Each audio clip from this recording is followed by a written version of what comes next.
சர்வத்திர கோவிந்தநாம சங்கீர்த்தனம் கோவிந்தா கோவிந்தா. 84வது தசகம் சமந்த பஞ்சகம் அடைதல்.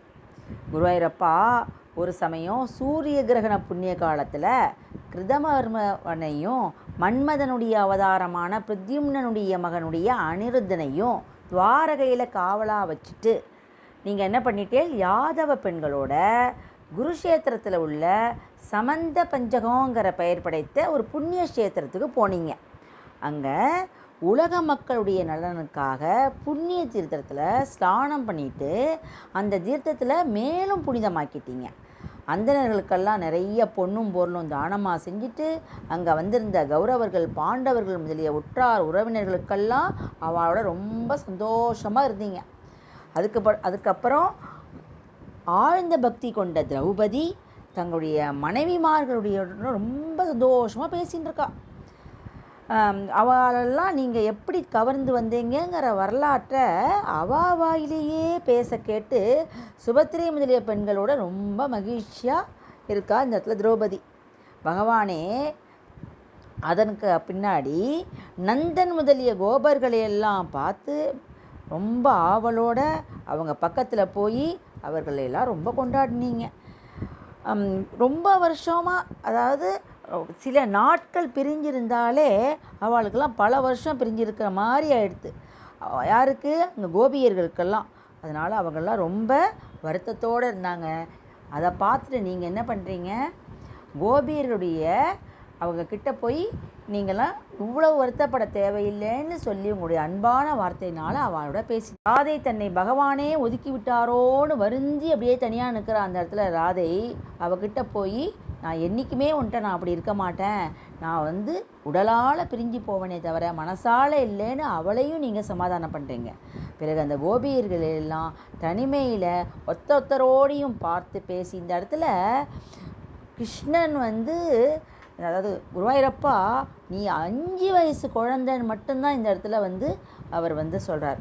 அப்போ தன்னுடைய குழந்தையை பிரிஞ்ச ஒவ்வொரு தாய்மார்களும் தன்னுடைய குழந்தையை பிரிஞ்சதுனால உள்ள அந்த அன்பு தானே தவிர வேற ஒன்றும் இல்லைன்னு இந்த இடத்துல பட்டத்திரி ரொம்ப ஸ்ட்ராங்காக சொல்கிறார். ஆகவே உங்களிடம் வைத்த இந்த உண்மையான அன்பானது அவர்களில் உங்களை பிரிஞ்ச காரணத்தினால அவளுடைய மனதும் உடம்பும் ரொம்ப வருத்தப்பட்டுருக்கா. முன்னாடி உத்தவருடைய உபதேசத்தால் கோபியருடைய விரகதாபம் ஏதோ ஒரு வகையில் ஆனந்தமாக வந்தது. இப்போ நீங்களே அவளோட பேசினத்தினால அவள் ரொம்ப சந்தோஷப்பட்டா. அது மட்டுமல்ல, அந்த நேரத்தில் உங்களுடைய தகப்பனாரை அவங்க பண்ணின பாவத்தெல்லாம் நீங்கிறதுக்காக சுப கர்மாக்களை உபதேசிக்கும்படி கேட்குறா. அப்போ என்ன சொல்லியிருக்கார் உங்களுடைய அப்பா, உங்களை பிள்ளையாக பெற்றதே போதும், வேற என்ன சுப கர்மாக்கள்லாம் எனக்கு அப்படின்னு சொல்லி சிரிச்சாராம். இருந்தாலும் அவருடைய மன மகிழ்ச்சிக்காக ஒரு யாகம் பண்ணியிருக்கார் உன்னுடைய அப்பா மற்றவர்களுக்காக. இப்படி இருக்கும்பொழுது உற்றார் உறவினர்களோட பெரும் மகிழ்ச்சியோடு அந்த யாகமானது நடந்தேறுகையில் கோபகர்லாம் எல்லாரும் யாதவர்களெல்லாம் ரொம்ப அப்படியே உபசரிக்கிறாங்க.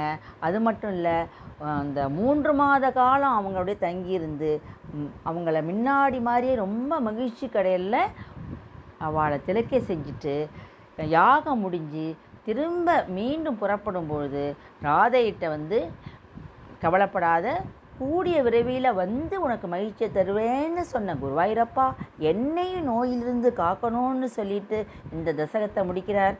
85வது தசகம் ஜராசந்தன் வதமும் தர்மநந்தனன் ராஜசூய வேள்வியும். மகத மன்னனான ஜராசந்தன் என்ன பண்ணுறான், 20,800 அரசர்களை எல்லாம் சிறைபிடிச்சு ரொம்ப நாளாக துன்புறுத்தி வந்தான். அதனால அவளுக்கு என்ன பண்ணுறதுனே தெரில. வேறு யார்கிட்ட தான் போவா? அநாதரக்ஷனான உங்கள்கிட்ட கேட்குறா. வேறு என்ன தான் கேட்டிருப்பா? ஜராசந்தனை வதை செய்யுங்கோன்னு கேட்குறா. நீங்கள் என்ன பண்ணுறேன், அவனை படையெடுக்க வேண்டி நாரதர் அங்கே வந்தார். அந்த நேரத்தில் தர்மநந்தனர் என்ன சொல்கிறார், ராஜசூய யாகம் செய்ய விரும்புகிறதாக சொல்கிறார். அப்போ ஒரு கல்ல 2 மாங்காய் அப்படின்னு நினச்சிட்டு நீங்கள் என்ன பண்ணுறேன், நீங்கள் உத்தவர்கிட்ட பகைவர்களை வெற்றி கொண்டே செய்யப்பட வேண்டிய இந்த ராஜசூய வேள்வியினால் இந்த 2 காரியங்களும் ஒரே சமயத்தில் கைகூடி விடுமே அப்படின்னு கூற நீங்கள் என்ன பண்ணுறேன், சுற்றம் சூழ இந்திரபிரஸ்தம் போகிறேன். குருவாயூரப்பா தாங்கள் 16,108 மனைவிமார்கள் அனைவருடனும் இந்திரபிரஸ்தம் வந்தபொழுது தங்களுடைய கடாசத்தினால் வலிமை பெற்ற அந்த உங்களுடைய தம்பிகளால் உலகமனைத்தையும் வெற்றி கொண்டு ஒப்பற்ற செல்வத்தை பெற்ற தர்மபுத்திரர் பக்தர்களுடைய ஏவலை போல விளங்கக்கூடிய தங்களுடைய பீமன், அர்ஜுனன் இவங்களோட ஜராச்சந்திரனை என்ன பண்ணுறேன், வெற்றி கொள்வதற்காக மகத தேசத்துக்கு அனுப்பினார். இது ஒன்றோ வியப்பு அப்படின்னு சொல்கிறார். அது மட்டுமல்ல, தேவதேவனே அதன் பின்னாடி நீங்கள் 3 பேரும் அந்தன வேஷம் பூண்டு மகத தேச தலைநகராகிய கிரிவ்ரஜோங்கிற நகரத்தை அடைந்து மகத மன்னன்ட்ட மல்யுத்தத்தை வென்றேன். தங்களுடைய திருக்கரங்களால் அவங்க சாகணுங்கிற ஒரு நிலைமையில் புண்ணியம் செய்யாத அந்த ஜராச்சந்தனை பீமனோடு போர் புரியும்படி செய்துவிட்டு தாங்கள் அர்ஜுனனோட அந்த 2 மன்னர்களுடைய போர் திறனை பார்த்துன்னு இருக்கீங்க. வெற்றி தோல்வியின்றி ஓயாமல் நடக்கக்கூடிய அந்த போரில் ஜராச்சந்தன் சளைக்காதது கண்டு அவனை கொல்ல மனம் கொண்ட தாங்கள் நீங்கள் என்ன பண்ணிட்டேன், ஒரு மரத்தோட கிளையை உடைச்சி 2ஆக பிளந்து பீமனுக்கு புரியுமாறு காட்ட பீமனும் அதை அப்படியே புரிஞ்சுட்டு ஜராச்சந்தனுடைய உடலை 2ஆக கிழிச்சு கொள்கிறான். சிறைப்பட்டிருந்த அரசர்கள் மகிழ்ச்சியோடு விடுவித்து அவர்களுக்கு உயர்ந்த பக்தி அருள்னீங்க. நல்வாழ்வு பெறுவோமோ அப்படிங்கிற ஆசையை இழந்திருந்த அந்த அரசர்களை தர்மத்தை காப்பாற்றினார் வேண்டி அரசை ஏற்றுக்கொண்டு கட்டளையிட்டீங்க.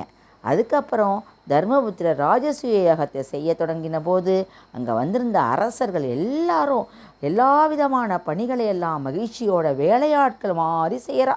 உலக நாயகனே குருவாயூரப்பா, இந்த யாகத்தில் நீங்களும் அந்தணர்களுடைய திருவடிகளை எல்லாம் அலம்புதல், பூசனை புரிதல், சேவைகள் எல்லாம் செஞ்சீங்க.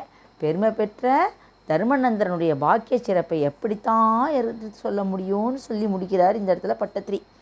யாகம் முடிகிற போது செய்ய வேண்டிய கர்மங்களில் முதல்ல பூசனை புரிஞ்சு பாராட்ட வேண்டிய ஒரு செயலில் சகாதேவன் என்ன சொல்கிறான், தர்மபுத்திரர் அனைத்து ஜீவன்கள்லேயும் ஆன்மாவாக விளங்கக்கூடிய உங்களுக்கு தான் அவையில் முதற் பூசனையை செய்தார். அதை கண்டு விண்ணவர் மன்னவர் அடங்கிய இந்த உலகம் அனைத்தையும் மன நிறைவோட மகிழ்ச்சியாக இருக்குது. அப்போ சேதி மன்னனான சிசுபாலன் என்ன பண்ணுறான், பூஜிக்கத்தக்க முனிவர்களையும் அரசர்களும் நிறைந்திருக்கக்கூடிய இந்த இடத்துல இடையர்களில் கடையனான ஒரு சின்னவனை போய் எந்த முட்டாள் தான் மதித்து பூஜிப்பான், பரிதாபம் அப்படின்னு தங்களை பற்றிய தீய சொற்களை கூறி விரைவாக இருக்கையிலிருந்து ஆயுதத்தை எடுத்துக்கொண்டு அப்படியே வேகமாக வெளியில் வரான். அவனை பாண்டவர்லாம் என்ன பண்ணுறா, எதிர்க்கிறாங்க. அவ்வாறு சிசுபாலனை எதிர்க்க வந்த தன்னை சேர்ந்தவர்களை தடுத்து நிறுத்தி தங்களை எதிர்த்து நிற்கக்கூடிய தன்னுடைய பகைவனான சிசுபாலனுடைய தலையை அசுரர்களை பிளக்கக்கூடிய சுதர்சன சக்கரத்தால் அறுத்து தள்ளினீங்க. முன்னாடி பிறப்பில் இடையறாத தங்களையே சிந்தித்து சிந்தித்து எப்போ பார்த்தாலும் உங்களையே பற்றி மனம் பெற்ற சிசுபாலன் யோகிகளாலும் அடைய முடியாத இந்த உத்தம ஜாயுஜ்யத்தை, அதாவது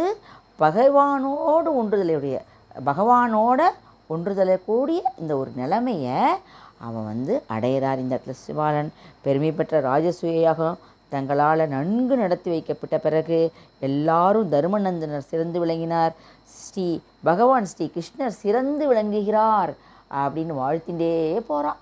ஆனால் தீயோன துரியோதனன் என்ன பண்ணுறான், மயனால் நிர்மாணம் செய்யப்பட்ட அந்த சபா மண்டலத்தில் நிலத்தை நீரை நிலமுன்னும் எதுவுமே தெரில, எது தண்ணி இருக்குது எங்கே நிலம் இருக்குது எதுவுமே புரியாத அளவுக்கு அப்படியே பளபளபளன்னு இருக்குது.